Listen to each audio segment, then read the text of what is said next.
Welcome Trinidad and Tobago to our News 4 report, a product of the Government Information Services Limited. I'm Nicola Barito. Let's take a look at the headlines.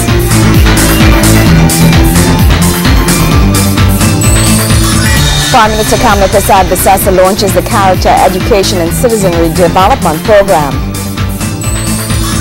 The Health Minister welcomes a batch of Cuban doctors and nurses into this country. And steps are being taken to reduce the number of road fatalities on the nation's roads. Thank you for joining us to our top story.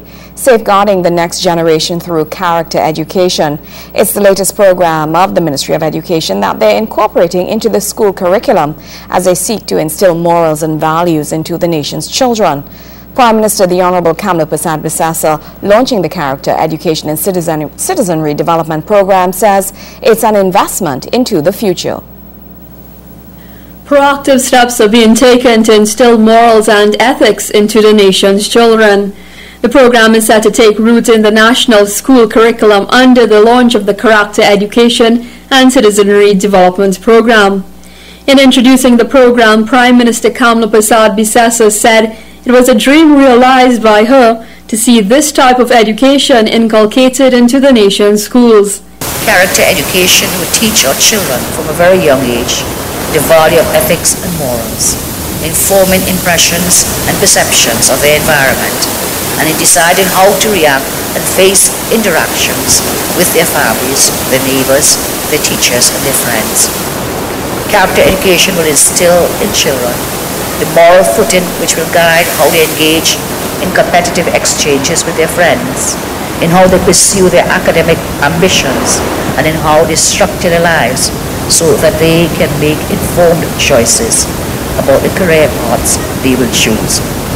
Prime Minister Prasad Visesa added that the program was even more needed as too many children were being bullied at schools and students needed the strength and courage to stand up against such violence. School violence has increased. Bullying has now come to the fore, with parents and children alike taking a strong stand against it. Violence in families has been a cause of some of our nation's most haunting tragedies in more recent years. And for some, a turn towards violence and crime has been the only way to find a sense of self-worth and acceptance. Meanwhile, Education Minister Dr. Tim Gopi Singh added that integrating character education was the way forward in producing a new generation equipped with the right values to make proper decisions for a better Trinidad and Tobago. Integrating character education into the curriculum helps to make a child extraordinary because it teaches practical life skills, learning the difference between right and wrong, improving their social interaction, and being more aware of appropriate behavior in different environments and cultures. It's expected that the Character Education program will be integrated into the primary school curriculum at the start of the new term in September. Kimberly Ramkalawan, News 4.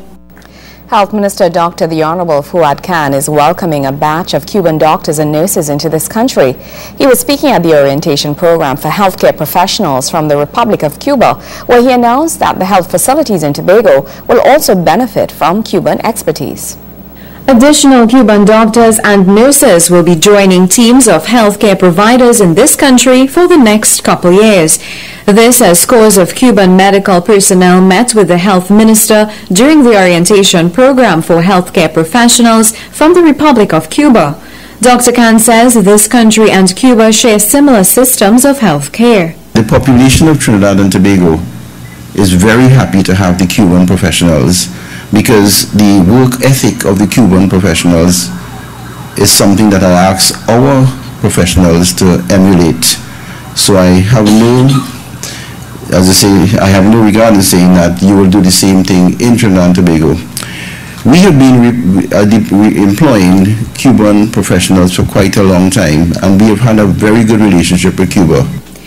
He is also commending the Cuban professionals for their very positive attitude to work and is boasting of very cordial relations between both countries. He assures the foreign medical personnel that they will be able to adjust to their new place of work even better with time. We have been employing Cuban professionals for quite a long time, and we have had a very good relationship with Cuba. And I just want to welcome you all here today. You are going to start an orientation into the health system of Trinidad and Tobago. And you will find that you will have somewhat of an information overload today. Take heart. We all have that, that initial orientation, but you have at least 2 to 3 years to learn the whole system itself. Tobago will also benefit as some of the Cuban medical practitioners will be assigned to the sister isles' medical institutions. As Minister of Health, I will need to deploy the professionals in different institutions throughout Trinidad and Tobago.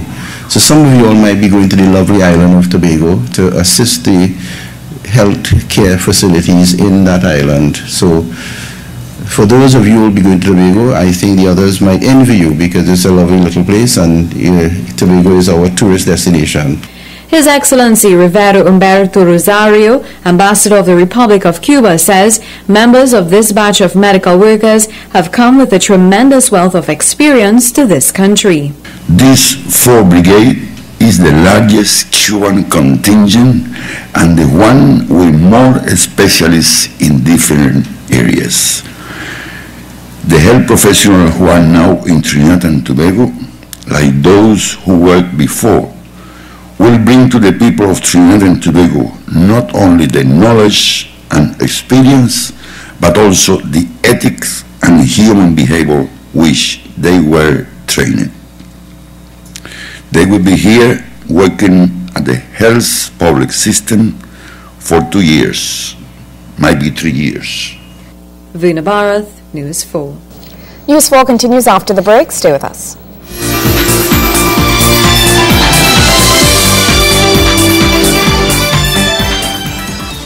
Now, if you are in a flood-prone area, move your valuable items above expected floodwaters. Construct flood barriers to prevent water from entering your home or building. The next big problem that causes flooding is the dumping of garbage and appliances by the river. How much times we'll say to put the old stove and fridge by the river bank?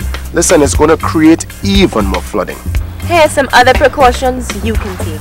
Turn off gas and electricity. Unplug all electrical appliances. Put dangerous liquids like strong chemicals and flammable liquids in a safe place and close those containers tightly. Place important documents, passport, deed, birth certificate, in waterproof containers or sealed plastic bags. Common sense now. Park your vehicle in an area that will not flood. Secure pets on higher ground. Have an emergency plan for your family or business so you'll know what to do beforehand, where you will go, and how you will deal with the flooding situation. That was some real good tips, Dee. But at the end of the day, flooding takes place. And if indeed you become a victim of flooding, here is the hookup. You need to contact your regional corporation or the ODPM at 800 ODPM. Great, Jason. Remember, damages caused by flooding can be minimized. So let's plan and prepare. In order to safeguard our family, our community, and our country. A message from the Ministry of National Security, Office of Disaster Preparedness and Management.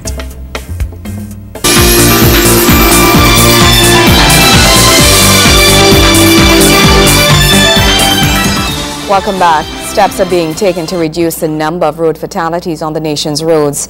It's part of a government campaign aimed at influencing drivers' behaviors towards road safety. The program will come under the watch of the newly established National Road Safety Council, appointed by Cabinet to examine ways in which road accidents can be curbed. Transport Minister, the Honorable Devant Maharaj, outlined the measures during the weekly post-cabinet news conference at the office of the Prime Minister in St. Clair. Cabinet has approved $5 million towards the launch of an awareness campaign aimed at influencing better driving habits as it looks to curb the carnage on the nation's roads. Transport Minister Devant Maharaj says the initiative is in response to the numerous fatal accidents. Cabinet today approved a $5 million awareness campaign that is aimed at influencing behavior on the roads.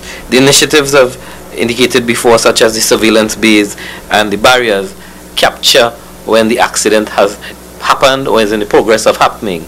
The initiative of this campaign is to modify one's behavior so as to prevent it from even happening in the first place. The minister says discussions will be held with the Minister of Education as they look to incorporate safe driving into the secondary schools curriculum. We also have communicated with the Ministry of Education to consider exploring talks to have defensive driving included in the school curriculum at the relevant form as a form of driver's education program. Minister Muraj added that the program is as a result of the Transport Ministry's consultation with Road Safety NGO Arrive Alive as they look to establish a Road Safety Council. Road safety in Trinidad and Tobago really has a multi-pronged approach. Police initiatives such as the various surveillance bays throughout Trinidad on the highways that we all seen recently constructed. Infrastructural initiatives such as the crash barriers and fencing also recently constructed under this administration, and behavior initiatives which will be championed by the Road Safety Council in particular. The road safety behavior initiative include, but not limited to, revision of the present Motor Vehicle Act, and the revised version is presently before the LRC, and we expect that legislation to be before the House before the year is up. The program is expected to take full effect later this year as government lays the necessary legislation in the lower house within the coming weeks. Kimberly Ramkalawan, News 4. Persons in Edinburgh 500 can now easily access services provided by the Ministry of the People without even leaving their community. The Minister of the People and Social Development, Dr. the Honorable Glenn Ramadasing, recently launched the Ministry of the People's Social Outreach Program in his constituency of Caroni Central. Minister Ramadasing said persons from all arms of the ministry will be in the community on weekends so that residents may speak to them and get advice. More in this report from Gregory McBurney. The Ministry of the People will allow persons who reside in Edinburgh 500 to make use of the services offered by the ministry every Saturday from 6 a.m. to 6 p.m.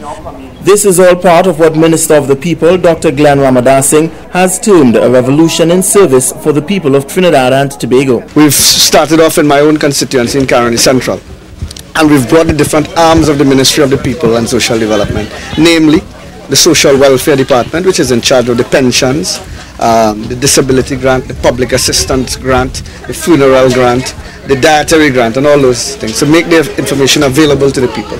We've also brought the People's Card, which is the food card program. We've brought URP Social and the Poverty Reduction Unit, and also the People's Unit, which is a unit that links with all the other ministries through the directors and the PSAs who attend the meetings of the Ministry of the People. Minister Ramadasing said this is all part of government's drive to eradicate poverty. He is pleading to the public to assist the government as any changes in this country must first be wanted by the public before the government can act on it. He reminded citizens that the government is doing what it can, but help is needed by other private entities. Poverty is the worst form of violence in this society, and therefore our fight is to eradicate poverty in Trinidad and Tobago by 2% per household per year, and we are doing that. We are doing very, very well at that, and we continue to work, but government cannot do it alone.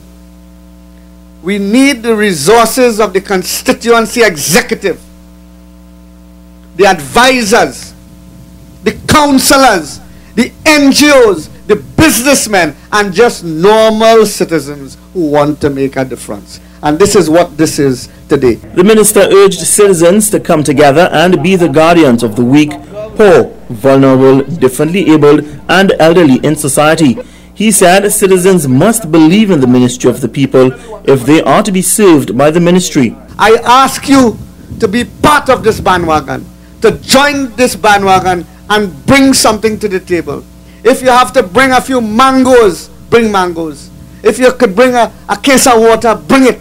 We will use it for the next occasion if we don't. Add to this effort, because this is the revolution that the Prime Minister had in mind when she created a Ministry of the People.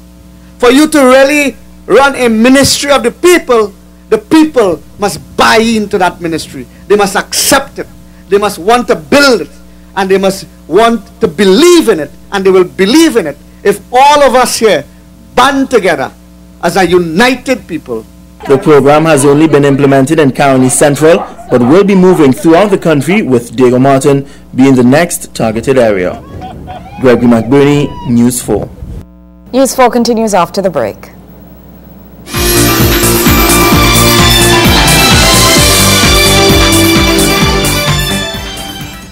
Informing and educating the nation, especially the young ones, about water, how it's won and processed, and how it should be protected are just a few of our major responsibilities here at the Public Education Center.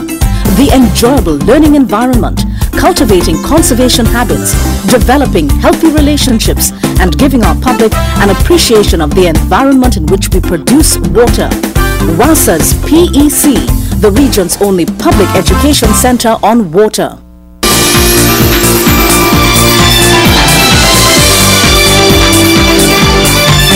Thank you for staying with us. A major change being revealed for the public service as government announces plans of a new structure with the aim of greatly widening the middle management. The current pyramid-shaped public service structure is expected to take the shape of that of a diamond, as announced by Public Administration Minister, the Honorable Caroline C. Prasad-Bechan. It's modernizing job descriptions, ensuring that salaries are reflective of qualifications, and making room for more policy developments. This from the Public Administration Minister, who was speaking at a press conference last week, where she presented the new operational structure of the public service. Minister C. Prasad-Bechan reveals that the public service is moving from being a bottom-heavy organization to one where the majority of employees become senior managers and professionals.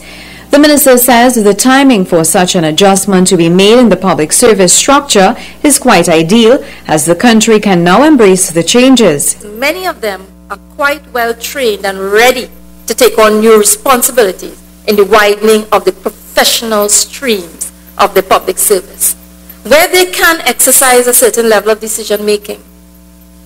So they're ready for that. Where there is and there can be delegation of authority. And in addition, and let me add, in today's world with the technology that we're dealing with, e-government services, the single portal, there are many, many new opportunities for this professional stream to operate.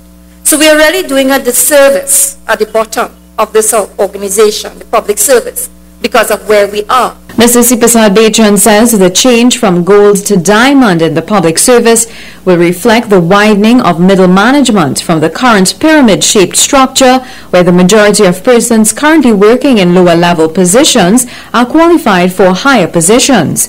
The new operational diamond-shaped structure, she says, will be greatly beneficial to the public service. Many people who are now performing low-level tasks are either qualified for work at the higher levels of the service or are prepared to undergo training to take advantage of the many opportunities for promotion now being opened up by the government.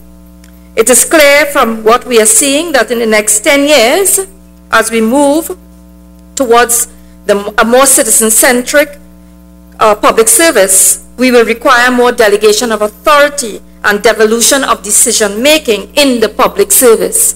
And this call for devolution of decision-making and delegation of authority has been taking place for some time now, and I'm sure members of the media are fully aware of this. And therefore, this is why the diamond shape, by the strengthening of the center of the diamond through our professional streams, will be able to allow us to delegate that authority and for the devolution of decision-making, but with accountability and proper reporting. The final step, she reveals, would be to fully develop the management support services, the new professional streams and requisite job descriptions, which she says must be discussed with the trade unions. Minister C. Prasad-Bechan also noted that some ministries have already adopted the diamond structure, noting that it was clearly to their benefit. She says the changes would be based on merit and performance, with bonus and compensation for working in groups being used as an incentive to generate more productivity. Verna Barath, News 4. Government says the upgrade of the nation's schools is vital to the future of our country. And Education Minister Dr. The Honorable Tim Gopi Singh says his ministry will ensure that all children have a fair chance of learning in a comfortable environment. His comments came during the handover of the Tulsa Trace Hindu SDMS Primary School in the constituency of Oropouche West. Students in the Oropouche West area now have a better chance of accessing education closer to home.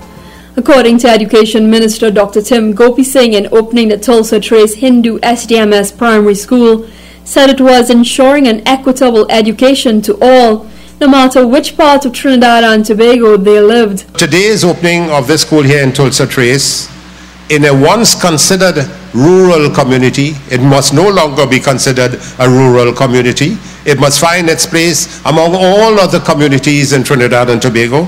Is a momentous occasion, as it further symbolizes our government's commitment to equality for all citizens.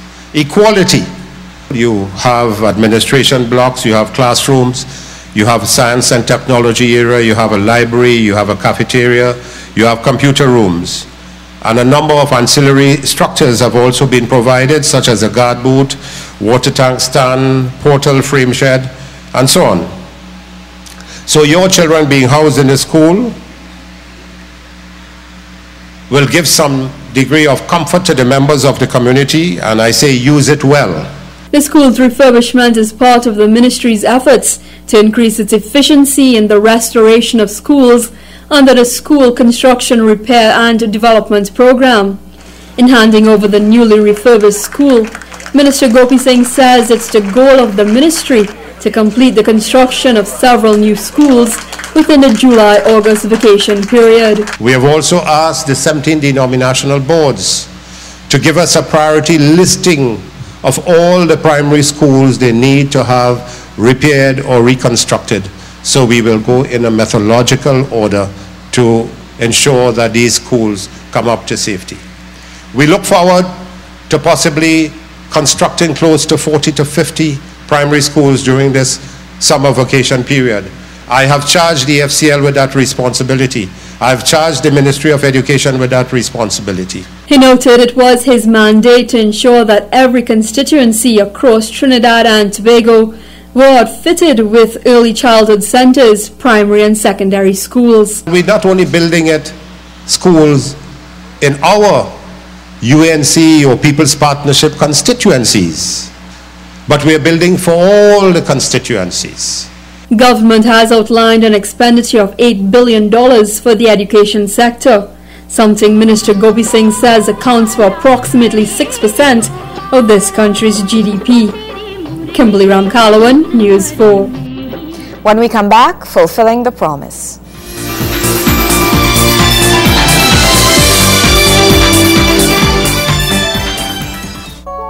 The iPhone 4S has an all-new camera with 8 megapixels and advanced optics, so it lets you capture stunning photos.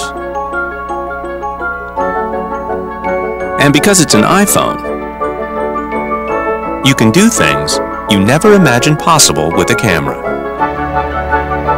So maybe the only camera you need is the one on the most amazing iPhone yet.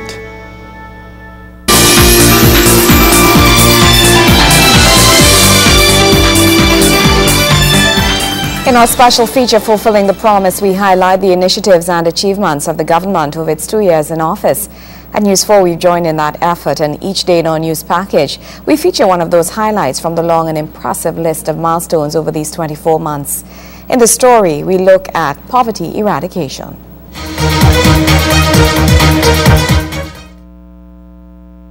The residents of Grand Chemin in Moruga as they seek the assistance of the Ministry of the People and Social Development. The Line Minister Dr. Glenn Ramadar Singh heard first-hand accounts from them as he continued his Direct Impact program, which offers social, educational, health and welfare services to citizens. You will be exposed to all the services of the Ministry of the People and Social Development. Those who need counseling for trauma or other reasons will receive counseling from the Family Service Division. We have the Social Welfare Division, problems with pension, problems with disability grant, the public assistance. You can get these things. You can get support from the People's Card, or what is known as the Food Card. Those of you who pass the means test, one says you are deserving, you will be able to access the food card program today. Access the minister wants to give the people of Moruga Tableland. I want to say to you today, we have come to Moruga today with the Direct Impact Program, and we will continue to work from this day forward with the people of Moruga to lift the lives of the people. Member of Parliament for the area, Clifton Decoto, believes Direct Impact will make a difference to these residents. I'm indeed grateful for his presence here today, because as promised to you all, the dreams that you have for yourselves and your community, I'm going to make that a reality. But the program ensures no one is left out. Today, Moruga finds itself at the very heart of the concern of Trinidad and Tobago. Know that we sympathize with you. We know that the life in these areas that are remote is not as easy sometimes as in the other areas. But let not your heart be troubled. There is a minister with a great heart, an MP who is for the people, and a ministry of the people that will stand for all the people of Trinidad and Tobago. Well, that's how we wrap up this edition of our News 4 Report, a product of the Government Information Services Limited. I'm Nicola Barito. Thank you for joining us.